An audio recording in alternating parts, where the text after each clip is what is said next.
together, do a peer review and say, yeah, he lived. And that's true for everyone. So everyone, there is no archaeological evidence of his existence, there's no inscriptional evidence.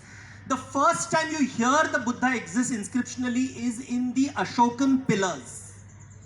And Ashoka does not talk about one Buddha, he talks about multiple Buddhas. Not one, but multiple. He does not know this historical Buddha we are talking about. He talks about a place called Shravasti. In Shravasti, Buddha is supposed to be flying in the air, producing fire and water from his shoulders. That doesn't sound historical.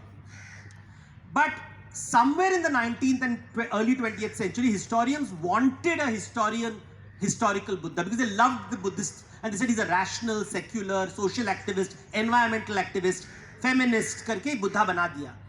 But there are 52 versions of his hagiographies.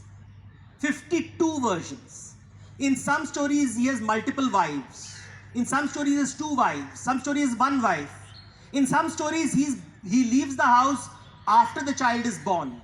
In some stories, the child is born on the day he gets nirvana. There are 52 versions.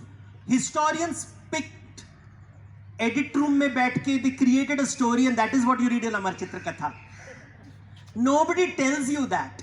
And I think that's disingenuous on part of historians. Only Buddhologists, the specialists in Buddhist studies know this. All the specialists know this. But it's not part of common knowledge. And this is not just about Buddha, it's true of all religious leaders. So what is considered to be fact by a Christian historian is not considered fact by a skeptical secular historian.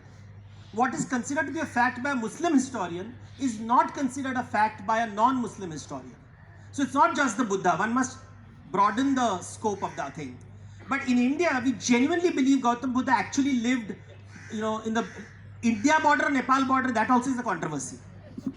वो नेपाली था या Indian था उसके ऊपर भी लड़ाई हो जाती है जियोपॉलिटिक्स आ जाता है वहाँ पे. But the fact is we don't have any. The first document, the Buddha Charita, Ashwagosha story, is 700 years after the Buddha. The alleged